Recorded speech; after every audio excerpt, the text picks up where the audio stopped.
अच्छा भाई, ये देख रहे हो, तो ये बेसिकली इस तरीके से अब जलेगा और मैं इसकी फ्लेम फुल करूँ, कम कर दी उल्टा।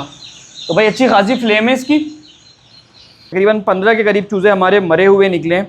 और बात सारी ये थी कि दुख नहीं है मरने का, क्योंकि देखिए पहली बात तो मेरे हाथ में नहीं था कि ये बचना कैसे है। दूसरी चीज़ ये कि भाई ये जितना चूज़ा है ना, इसमें से मेरे पास एक स्पेसिफिक एक्स अमाउंट जो है चूज़ा एक्स्ट्रा है। समझ लें कि मेरे पास इसमें 50-60 चूज़ा ही जुगाड़ हमारी रेडी है। और इसको इसी तरीके से देना क्या कहते हैं चलाएँगे अगले कब तक, तकरीबन 2 से 3 दिन तक। तो उसमें यह है कि जो दिन का टाइम है ना, जो 8-9 बजे गैस आ जाती है, तो रात सुबह 8-9 बजे से रात 8-9 बजे तक हम इस गैस पे इसको चला लेंगे, क्योंकि कमर्शियल लाइन है तो प्रेशर भी अच्छा खासा है हमारे पास। जो है ना थोड़ा सा एक्सटेंड करेंगे और डबल एक्सपेरिमेंट लेंगे। लास्ट टाइम जो था हमारा वो 200 चूज़ों का था, इस दफ़ा हमारा तकरीबन 150-200 फ्लोर पर होगा और रिमेनिंग जितना होगा ना 600-700 वो हम पालेंगे किसके ऊपर, वो हम पालेंगे केज में। अगर ये ज़्यादा गर्म हुआ, पाइप वाइप आग लगे तो बाल्टी की वजह से बुझ भी जाएगी। तीसरी चीज़ अल्लाह ना करे अगर ज़्यादा आग भी बढ़ गई तो भाई हमारे पास बाल्टी में पानी भरा हुआ होगा तो चलो हम थोड़ी बहुत बुझा भी सकते हैं। टेक्निकली मैंने आसपास कोई ऐसी चीज़ करी नहीं कि जिससे रिस्क हो, लेकिन भाई ये ज़रूरी चीज़ है। और अल्लाह थोड़ी बहुत जुगाड़ें तो ना आपके काम में चलती हैं, बिल्कुल सेफ़ ना हो, थोड़ी बहुत जुगाड़ें आप लोग। अस्सलामुअलैकुम and welcome back to another episode. आज की दोस्तों उम्मीद करते हैं कि आप सब लोग खैरियत से होंगे। तो भाई वेलकम करते हैं आपको हमारे इस गरीब खाने के डे 2 के व्लॉग में। गरीब खाना इसका मतलब एक छोटा सा हमारा शहर है जिसकी अपडेट्स हम आपको देते रहते हैं, पर दिल से देते हैं, एक एक चीज़ क्लियर करते हैं। यकीन करें इस सेटअप की मैं आपको हर चीज़ बता सकता हूँ। और जहाँ जिन फार्म से मैंने इंटर्नशिप करी थी ना, जो जिनके पास लाखों में बट्स से, वहाँ की नहीं शेयर कर सकता। मैं ये नहीं कहता कि वो गलत है, उनके अपने प्रोटोकॉल्स हैं, उनकी अपनी SOPs हैं और कुछ जाहिर सी बात है उनके रीजंस होंगे। लेकिन मैं भाई इस गरीब खाने को उन फार्म से लाख गुना बेहतर समझता हूँ, क्योंकि मेरे पास यहाँ पर आज़ादी है कि मैं जो चाहूँ वो कर सकता हूँ। तो भाई आपके लिए थोड़ी सी एनर्जी के साथ व्लॉग शुरू है। कुछ सैड चीज़ें हैं और कुछ अच्छी चीज़ें हैं, जैसे कि मैं आपको दिखाऊँ। हमने एक चीप ब्रूडर बना लिया गैस का फ़िलहाल काम चलाने के लिए, अच्छा फ्लेम है, आपको वो भी दिखाऊंगा कैसे इस्तेमाल होता है, क्या चीज़ है। और उसके अलावा ये है कि भाई चूज़ों की मोर्टेलिटी भी दिखानी है। अच्छा भाई, आज हमारे पास जो है ना बाई चांस चूज़ों की मोर्टेलिटी थोड़ी सी ज़्यादा है, नॉर्मल से हटकर है, पर टेंशन नहीं है, उसके कुछ रीज़न्स हैं। उसका रीज़न ये है कि जो लंगड़ा चूज़ा था ना वो बेसिकली मरा है हमारा। और तीसरा ये है कि जो मौसम है उस चक्कर के अंदर भी थोड़ा सा फ़र्क था। फॉर एग्जांपल मैंने आपको बताया था कि मैं अकेला था और 2 दिन चूज़ा मैनेज करना मेरे लिए इसलिए मुश्किल होता है कि मैं साथ में कुछ और भी करता हूँ, 1-2 मसरूफियत और भी मेरी रहती हैं रूटीन के अंदर, तो उस हिसाब से थोड़ा सा मुश्किल होगा। लेकिन खैर आज हमारा बंदा आ गया, कारकुन हमारा वापसी छुट्टियों पे से आ गया माशाल्लाह से, उसने कहा काम हो गया, मैं वापसी आ जाता हूँ। तो अब जो है अब मेरे ऊपर जो है वो बेसिकली थोड़ा सा लोड भी कम हो जाएगा और चीज़ें भी बेहतर हो जाएंगी। बाकी जो मोर्टेलिटीज़ हैं वो आपको निकाल के दिखाता हूँ। मोर्टेलिटी का असल रीज़न बना है ये ब्रूडर। तो भाई रात को टेम्परेचर थोड़ा सा कम हो गया था, स्टिल गर्म हो रहा है इस टाइम पे भी, और क्या कहते हैं ये ज़्यादा गर्म है, वो उतना गर्म नहीं है। तो रात को जो ना टेम्परेचर थोड़ा कम हो गया था। और पता कैसे लगा भाई, पता मैं आपको बताता हूँ कैसे लगा। पहली बात तो देखें, जो मैंने आपको बताया ना कि जो बिल्कुल वो चूज़ा है, कौन सा चूज़ा है, जो लंगड़ा चूज़ा था ना वो मरा है। लेकिन उसके अलावा टेम्परेचर देखते हैं भाई, मैक्सिमम जो गया है वो 33 गया है रात को, और जो मिनिमम गया है वो 30 गया है। तो 30 मैंने नोट किया था जब मैं आया था, रात में 30 हो रहा था, तो इतना ज़्यादा नहीं था। तो 30 एक्सेप्टेबल होता है, इतना कोई इशू वाली बात नहीं होती। अगर आप लोग काम करते हो तो भाई ये वाला थर्मामीटर ज़रूर बाय कर लो।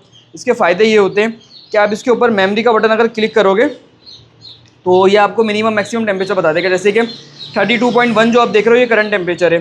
अब मैंने मेमोरी का बटन दबाया तो ये मैक्सिमम इसने बता दिया कि 33 पे गया है, दोबारा दबाया तो इसने मिनिमम बता दिया कि मिनिमम जो गया ना पिछले टाइम में वो 29.7 गया, लेकिन एटलीस्ट 30 गया है। तो टेम्परेचर की इतनी ज़्यादा फ्लक्चुएशन नहीं थी। और चूज़ा देख रहे हैं ना बार बार सिमटता है, तो उसको चलाना पड़ता है शुरू के 1-2 दिन कि ये अच्छे से फीट खा ले। बहुत वो होता है जिसे कहते हैं ना कि सुस्त चूज़ा होता है ये टेक्निकली, और ये ऐसी हरकतें करता है। तो खैर पहले मोर्टेलिटी कलेक्ट करते हैं, उसके बाद आपको अपना आविष्कार दिखाएंगे नया। और होपफुली मैं दिन में इससे ब्रूडिंग करूँगा, रात में इससे करूँगा। रीजन मैं आपको इंशाल्लाह बताता हूँ अभी, ठीक है। तो पहले ज़रा इसको उठाना शुरू करते हैं, उसके बाद चल के फिर जो ना बात करेंगे, ठीक है। अच्छा भाई, आपने तो ना कुछ चीज़ें नोट करनी है। जैसे ही आप शेड के ऊपर एंटर हो ना, सबसे पहले आपने वहाँ का टेम्परेचर नोट करना है कि टेम्परेचर क्या हो रहा है। उसके अलावा आपने चेक करना है क्या कहते हैं कि कोई बर्ड मरा हुआ तो नहीं है, पानी है या नहीं है, फीड है या नहीं है, लाइट की क्या ड्यूरेशन है, हवा कहीं से आ रही है या नहीं आ रही, चूज़ा जमा तो नहीं हो, और अगर चूज़ा जमा हो रहा है तो उसका क्या रीज़न है। और उसके अलावा ज़्यादा गीला तो नहीं हो रहा। आपने एक-एक चीज़ को नोट करना है। अगर आप एक-एक चीज़ को नोट करेंगे ना, तो आप अच्छे तरीके से काम कर सकेंगे। अदरवाइज़ क्या इश्यू होगा कि भाई बहुत ज़्यादा जो चूज़े हैं ना, वो आपके दब-दब के बेसिकली मरेंगे और यानी कि चीज़ें ख़राब होंगी, फ़ायदा क्या है टेक्निकली। तो आप उस हिसाब से जो है ना उसको एडजस्ट करते हुए एक-एक चीज़ को नोट करेंगे। आप चूज़े को ऑब्ज़र्व करेंगे, चूज़ा आपको खुद ही समझा देगा। आपको डॉक्टर के पास जाने की ज़रूरत नहीं पड़ेगी, आपको पता होगा आपके पास मसला क्या है। हाँ, आपने किसी बंदे के बिहाफ़ पे छोड़ा हुआ है, फिर आपको डॉक्टर के पास जाना पड़ेगा, लेकिन अगर आप खुद चूज़े के पास टाइम गुज़ारेंगे तो इंशाल्लाह नहीं जाना पड़ेगा। मोर्टेलिटी निकाली है, तकरीबन 15 के करीब चूज़े हमारे मरे हुए निकले हैं। और बात सारी ये थी कि दुख नहीं है मरने का, क्योंकि देखिए पहली बात तो मेरे हाथ में नहीं था कि ये बचना कैसे है। दूसरी चीज़ ये कि भाई ये जितना चूज़ा है ना, इसमें से मेरे पास एक स्पेसिफिक एक्स अमाउंट जो है चूज़ा एक्स्ट्रा है। समझ लें कि मेरे पास इसमें 50-60 चूज़ा, बल्कि 50-60 से भी शायद थोड़ा सा ज़्यादा चूज़ा एक्स्ट्रा होगा।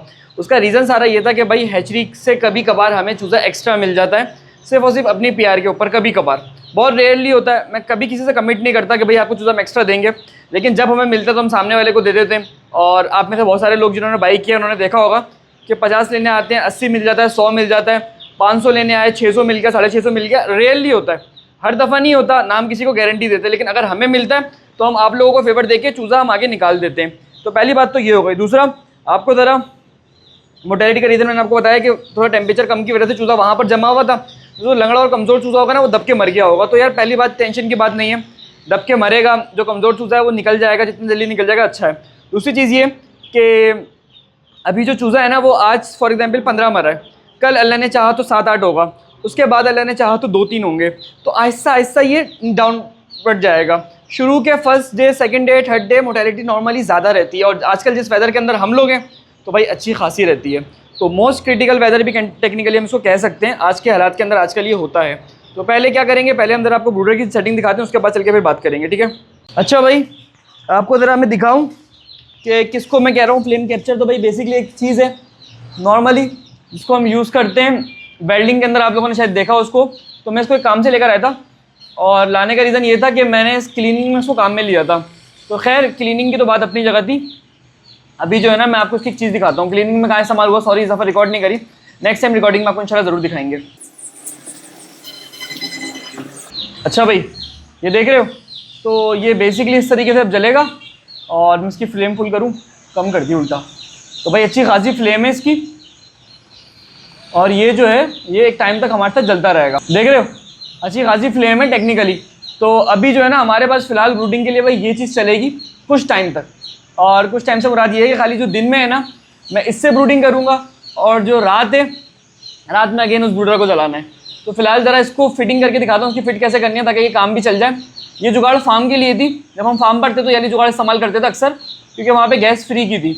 यहाँ पे गैस फ्री की तो नहीं है, लेकिन यहाँ पर यह है कि मैं इस जगह पे कमर्शियल गैस की मीटर पे बिल भरता हूँ हर महीने, जो मैं यूज़ भी नहीं करता। 2500-3000 रुपये मेरे ख्याल से फिक्स होता है कुछ इस तरह। तो इस चक्कर में जो है ना भाई, यहाँ पर जो है मैं इसको थोड़ा इस महीने यूटिलाइज़ भी कर लूँगा इस बहाने, और थोड़ी सी गैस भी खर्च हो जाएगी, क्या फ़र्क पड़ता है। तो चलें काम करते हैं, उसके बाद चल के फिर बात करते हैं। इसकी ज़रा फिटिंग दिखाता हूँ, फिटिंग कैसी है। अच्छा भाई, क्या कहते हैं, अभी मैंने सिंपली एक बाल्टी के अंदर जो है ना इसको फिट कर लिया, जैसे मैंने आपको बताया था। और बाल्टी में पानी भरने का रीज़न ये, पहली बात तो ये गर्म नहीं होगा। दूसरा, खुदा ना करे कहीं आग की अगर हुआ कोई मसला, तो अगर ये ज़्यादा गर्म हुआ, पाइप वाइप आग लगी, तो बाल्टी की वजह से बुझ भी जाएगी। तीसरी चीज़, अल्लाह ना करे अगर ज़्यादा आग भी बढ़ गई, तो भाई हमारे पास बाल्टी में पानी भरा हुआ होगा, तो चलो हम थोड़ी बहुत बुझा भी सकते हैं। टेक्निकली मैंने आसपास कोई ऐसी चीज़ करी नहीं कि जिससे रिस्क हो, लेकिन भाई ये ज़रूरी चीज़ है। और अल्लाह थोड़ी बहुत जुगाड़ें तो ना आपके काम में चलती हैं। बिल्कुल सेफ़ ना हो, थोड़ी बहुत जुगाड़ें आप लोग करते रहें, तो इंशाल्लाह ताला अच्छे से काम होता है और बेहतर तरीके से होता है। तो इसलिए जो मैंने कहा, आपको जो बेसिक जुगाड़ है ना उसको लेते हुए चलें, और उसके बाद जो आपको चीज़ें समझाते हुए चलें। तो अभी आप देख रहे हो उसकी फ्लेम कितनी ज़्यादा है। और इसका दूसरा फ़ायदा ये था कि भाई इससे जो ना यहाँ की नमी बहुत ज़्यादा बढ़ रही थी। नमी बढ़ना सर्दियों में बहुत अच्छा साइन है, क्योंकि सर्दियों में नमी कम होती है अक्सर, तो चूज़ा बाकी मसलों से बचता है, तो उसके लिए अच्छा होता है यार। भाई जुगाड़ हमारी रेडी है, और इसको इसी तरीके से जो ना क्या कहते हैं चलाएँगे अगले कब तक, तकरीबन 2 से 3 दिन तक। तो उसमें यह है कि जो दिन का टाइम है ना, जो 8-9 बजे गैस आ जाती है, तो रात सुबह 8-9 बजे से रात 8-9 बजे तक हम इस गैस पे इसको चला लेंगे, क्योंकि कमर्शियल लाइन है तो प्रेशर भी अच्छा खासा है हमारे पास, और ये है कि काम भी इतना अच्छे से चल रहा है। तो इसमें पानी भरने का इधर मैंने आपको बता दिया ऑलरेडी, दोबारा बता देता हूँ कि भाई देखें, जब ये पाइप गर्म होगा ना तो ये पानी ड्राई होता जाएगा, ये बाल्टी को नहीं जलाएगा इतनी जल्दी, पहले ये इतना गर्म होगा कि पानी पूरा खुशक हो। तो इसलिए हम इसमें बार बार पानी ऐड करते रहेंगे, तो उससे ये है कि ये पिघलेगा भी नहीं, गर्म भी नहीं होगा, और एक लंबे टाइम तक चलता रहेगा हमारे पास। तो एक सस्ती तरीन जुगाड़ है, और गैस अगर आपके पास एक्स्ट्रा है तो यूज़ कर सकते हो, लेकिन जिस तरह कमर्शियल गैस होती है वो घर की गैस होती है तो थोड़ी सी एक्सपेंसिव पड़ी जाती है। अगर मेरी पुरानी वीडियोस देखो तो मैं एक्चुअल में ब्रूडिंग जो था ना वो गैस पर ही करता था। अब जाके फिर थोड़ा सा टाइम चेंज किया था चीज़ें, और अब ये है कि पिछले 2 से 3 दिन के अंदर चूज़ा अपनी अच्छी खासी हीट खुद ही बनाना शुरू कर देगा। ये होता है कि दिन में अक्सर जो है ना ब्रूडिंग की ज़रूरत ही नहीं पड़ती, ब्रूडिंग की ज़रूरत पड़ती है खाली रात के अंदर, क्योंकि दिन में टेम्परेचर थोड़ा अप हो जाता है, उसके अलावा चूज़ा अपनी हीट भी खुद बनाना शुरू कर देता है। जब 2 से 3 दिन हो जाते हैं ना तो चूज़े के अच्छे खासे पर भी आ जाते हैं, उसका थर्मो रेगुलेटरी बॉडी का जो सिस्टम होता है वो भी डेवलप हो जाता है, तो वो एक नॉर्मल एवरेज हीट पे रह लेता है। अभी होता है असल क्रिटिकल काम जो होता है ना इस एज के अंदर, तो बस 2 से 3 दिन गुजारने इंशाल्लाह थोड़े से मुश्किल, और उसके बाद अल्लाह ने चाहा तो आसानी है। अच्छा प्लान बता दूँ भाई, प्लान अगेन वही वाला है जो हमारा लास्ट टाइम का था, मैं आपको ज़रा दिखाता हूँ। तो भाई जैसे कि आपने इस जगह के ऊपर लास्ट टाइम देखा था कि हमने चूज़े रियर किए थे और अच्छे खासे चल गए थे। फिलहाल यहाँ पर खाली चूज़ों के डब्बे पे पड़े हुए हैं, वो एक आध दिन में फारिग कर देंगे, और उसके अलावा जो है वो चूना मुना मैंने यहाँ पे पूरी जगह पे कर दिया अच्छे से, करा तो नहीं खैर करवा दिया। तो उसमें यह है कि जो ना अब जो जगह जितनी फ्रेश हो सकती थी, जो वॉशिंग हो सकती थी, उसके बाद भाई चूना अच्छा इफेक्ट देता है, मैंने नॉर्मली नोट किया। उसके अलावा तो लुक भी साफ़ सुथरी कर देता है, लुक बड़ी गंदी रहती है इस जगह की। तो अब ये है कि अब यहाँ पर हमने इंशाल्लाह ताला इनको पालना है, अल्लाह ने चाहा तो, और आहिस्ता आहिस्ता जो है इनकी भी रेडिंग वगैरह शुरू करनी है। ये मेरे पास जो ना खाने की अच्छी खासी नालियाँ पड़ी हुई हैं, अक्लमंद आदमी है हमारा जो ना बहुत ज़्यादा, तो उसने यहाँ पे बेवकूफ़ नहीं होती। खैर अब ये है कि इस दफ़ा दोबारा ज़रा हाइट को एडजस्ट करते हुए चलेंगे जैसे कि शुरू से ही, और ये है कि कोशिश करेंगे कि इस दफ़ा में अच्छा वेट गेन मिले केज के अंदर। और प्लानिंग तो ये है सारी कि खाली एक उसमें नहीं आएगा जो बेसिकली वो है क्या नाम है उसका, इस वाले केज में भी आएगा, इस वाले केज में भी आएगा, इस वाले केज में भी आएगा, इस वाले केज में भी आएगा, और इससे ऊपर जो दूसरा सेटअप है आपको ज़रा दिखाता हूँ। तो ये वाला हमारा सेटअप है जो आप लोग काफ़ी टाइम से देख रहे हैं, जो पुराने लोग हैं उनको पता है। 1 मिनट रुको, जो ये वाला सेटअप है हमारा इधर भी आएगा, इधर की भी सफाई वगैरह हुई हुई है, चूना यहाँ पर भी ज़मीन पर भी है, अच्छे से फैला के स्प्रे करके सब चीज़ों को रेडी किया। यहाँ पे कुछ मेंटेनेंस का थोड़ा बहुत काम है मेरा, जो मैं करूँगा चूज़ा डालने के बाद ही करूँगा, फ़िलहाल तो पहले करने का तो मूड नहीं है, चूज़ा डालने के बाद ही हम करेंगे उस काम को। तो वो सारी चीज़ें जो है ना हमने करनी है। तो खैर मज़ा आने वाला है इंशाल्लाह ताला इस व्लॉग में, इस व्लॉग के अंदर, व्लॉग में नहीं व्लॉग के अंदर, व्लॉग में भी आ जाएगा क्या पता, लेकिन मैं आपको सारा प्लान बता दिया, क्योंकि भाई इस दफ़ा जो है ना थोड़ा सा एक्सटेंड करेंगे और डबल एक्सपेरिमेंट लेंगे। लास्ट टाइम जो था हमारा वो 200 चूज़ों का था, इस दफ़ा हमारा तकरीबन 150-200 फ्लोर पर होगा, और रिमेनिंग जितना होगा ना 600-700 वो हम पालेंगे किसके ऊपर, वो हम पालेंगे केज में। और ताकि बेहतर तरीके से आइडिया हो सके, जितना बड़ा आपका सैंपल वो होता है जो आपकी जिसे कहते हैं आप रिसर्च जिस पे कर रहे हो, जो भी कर रहे हो, तो जितना बड़ा एक कमर्शियल साइज़ होगा उतना अच्छा आइडिया हो सकेगा। तो अगर ये वाला भी व्लॉग अल्लाह ने चाहा इंशाल्लाह ताला पास हो जाएगा, मुझे पूरी उम्मीद है, तो ये वाला भी पास हो जाएगा, तो फिर भाई आप लोग आँख बंद करके स्टार्ट ले सकते हैं अल्लाह ने चाहा तो। और जैसे कहते हैं ना कि गारंटेड इंशाल्लाह स्टार्ट ले सकते हैं, और अल्लाह ने चाहा तो आपके लिए फिर अच्छा रहेगा केज फार्मिंग वाला सेटअप। क्योंकि भाई केज फार्मिंग वाले सेटअप में पता है क्या सीन है, केज फार्मिंग वाले सेटअप में ये सीन है कि सबसे पहले तो भाई मैनेजमेंट आसान है, स्मेल कम है, मैनेजमेंट आसान है, बीमारियाँ कम है, और उसके अलावा वेट भी अच्छा मिलता है। सबसे अच्छी बात यह है कि वेट भी अच्छा मिलता है, बर्ड भी अच्छा पलता है। तो ये सारी चीज़ें जब आपको मिल रही हैं तो एक इन्वेस्टमेंट करके, क्योंकि आप में से बहुत सारे लोग जो है ना जो छोटी स्केल पे फार्मिंग कर रहे हैं, वो घर में इसलिए छोटी स्केल की फार्मिंग नहीं कर रहे कि उनके पास कैपिटल कम है, उनके पास अमाउंट कम है, वो इसलिए कर रहे हैं कि उनके पास जगह नहीं है। तो अगर उनको एक अच्छा चीज़ मिल जाती है, एक अच्छा आइडिया मिल जाता है, तो वो इस तरह के केजेस हमसे बनवाएं, किसी से भी बनवाएं, और करके अपना एक काम शुरू कर सकते हैं। अगेन ये केजेस सस्ते नहीं हैं, ये एक्सपेंसिव हैं थोड़े से। अगर यहाँ पे 350 या 500 बर्ड आता है, तो 500 बर्ड की जो सिंगल केज की कॉस्ट है, समझ लें कि एक बर्ड की तकरीबन 700-800 रुपये पर बर्ड की कॉस्ट बनती है। तो तकरीबन 4 लाख रुपए के केजेस हैं, इतने ज़्यादा एक्सपेंसिव भी नहीं है, इतने ज़्यादा सस्ते भी नहीं है, लेकिन अगेन बेनिफिशियली हैं, बेनिफिशियल रहेंगे आपके लिए अगर आप अच्छे से काम करोगे। तो खैर इनमें कुछ ऑल्ट्रेशन करेंगे, वक्त के साथ साथ आपको दिखाते रहेंगे। अभी थोड़ा सा वेट करते हैं, शाम में आके चूज़े का बुरादा जला के फिर चीज़ें इंशाल्लाह अच्छे से डिस्कस करेंगे, ठीक है। बुरादा जलाना था, पर उससे पहले मैंने कहा आपको जरा एक चीज़ दिखा दूँ, वो ये कि भाई कोयला जो है ना मैंने इसके ऊपर डाल दिया अलग से। अब इसके ऊपर बुरादे की एक और लेयर लग जाएगी, लेयर लग जाए उसके बाद आपको बताता हूँ रीज़न। कोयलों से ये होता है कि एक तो पहली बात टेम्परेचर अप हो जाता है, दूसरी चीज़ ये कि अब ज़्यादा नहीं डालना, आधा डालो बस। दूसरी चीज़ ये कि दो ना अब ये थोड़ा सा और तेज़ भी जलेगा, और टेम्परेचर ज़्यादा अप होता है, कोयले की हीट ज़्यादा होती है, मैंने हमेशा नोट करा है। लकड़ी से भी ज़्यादा कोयले की होती है, गैस से भी ज़्यादा लोहे की होती है। बस खाली कर दो, ज़्यादा नहीं करना, फिर बढ़ जाएगा, फिर टेंशन बनेगा। तो बस अब इसके ऊपर एक दफ़ा और चढ़ के इसको दबा देंगे, उसके बाद फिर आग लगाते हैं, सही है। ब्रूडर जला दिया है, और जला इस तरीके से दिया है कि वो जलाने की ज़रूरत नहीं पड़ी, वो खुद ही जल गया। सुबह की कोई आग की चिंगारी वगैरह उसमें लगी हुई होगी, तो मैं सोचा थोड़ा लेट जलाऊँगा, लेकिन उसमें आग लग गई है, तो थोड़ा थोड़ा धुआं आना शुरू हुआ है, तो आधे घंटे में खुद ही जल जाएगा ये पूरा। तो इतनी ज़्यादा टेंशन है नहीं। आ रहा है ना, हाँ बिल्कुल आ रहा है, देखो धुआं दिख रहा है ना आपको, देख रहे हो ना धुआं, तो ये खुद ही जलना शुरू हो गया। तो ये है कि 15-20 मिनट में ये आधे पौन घंटे में खुद ही जल जाएगा, और जब तक जो है ना हम भी फिर यहाँ से निकल जाएंगे। अच्छा, कहानी थोड़ी उल्टी हो गई है, तो अब प्लान सारा ये है कि भाई इनको पानी डालूंगा मैं, और उसके बाद वीडियो को यहीं पर एंड कर देते हैं। टोटल मोर्टेलिटी जो है वो आज की 18 है, कल की 2 थी। 0 डे पे 2 थी, डे 1 पे 18 है। सुबह 15 थी, अभी तक 3 और निकल गए, तो 18 हो चुकी है। लेकिन खैर अभी ऐसा कम होगी इंशाल्लाह। चूज़ा चलता रहेगा। देख लो चूज़ा क्या किया, चूज़ा ऊपर से चलता हुआ चला गया सबके ऊपर से। तो प्रॉपर जो है ना वो बना हुआ है। थोड़े से जो ना ढीले होते हैं, ये इस चक्कर में तंग करते हैं। खैर मेडिसिन वाला पानी देते हैं, फिर वीडियो को एंड कर देते हैं। ठीक है, क्योंकि मैं भी थोड़ा सा काम है मुझे एक, तो मैं बेहतर है इसको एंड करके भी चलते हैं। अच्छा, पे मेडिसिन अगेन बता दूं, वही दी जा रही है जो डे 1 पे दी जा रही थी। ऑगमेंटिन डीएस सिरप, साथ में ट्राइफिल दी जा रही है, और उसके अलावा जो दिया जा रहा है वो एक विटामिन दिया जा रहा है। कुछ बेसिक मेडिसिन है जिसको हम फॉलो कर रहे हैं। आप लोग भी वही जैसे बातें फॉलो करते होंगे इंशाल्लाह ताला। लेकिन ये है कि मैंने आपको बता दिया कि भाई ये सारी चीज़ें जो हम फॉलो करते हुए चल रहे हैं, और अभी फ़िलहाल अल्लाह का शुक्र है चीज़ें बेहतर तरीके से चल रही हैं। तो मोटी मोटी चीज़ों का ख्याल रखा करें चीज़ों को, और चीज़ों को देना क्या कहते हैं बेहतर तरीके से यूज़ किया करें, ताकि जो ना आपके लिए भी चूज़ा अच्छा से पले और चीज़ें भी संभलें। ज़्यादा कॉम्प्लेक्स होंगे, ज़्यादा लोगों के पास जाएंगे तो कन्फ्यूज़ होंगे। सिर्फ एक बंदे के पास फोकस करके रहा करें। आज की मोडालिटी के ऊपर वीडियो को एंड कर देते हैं। आई होप कि वीडियो आपको अच्छी लगी हो, वीडियो से कुछ ना कुछ आपको ज़रूर सीखने को मिला हो, और इंशाअल्लाह आपके लिए भी बेहतर होगा। और ये है कि अल्लाह ने चाहा तो कल की आपको एपिसोड दिखाते रहेंगे ब्रॉयलर की, माशाल्लाह से अपडेट एक चीज़ की दिखाते रहेंगे।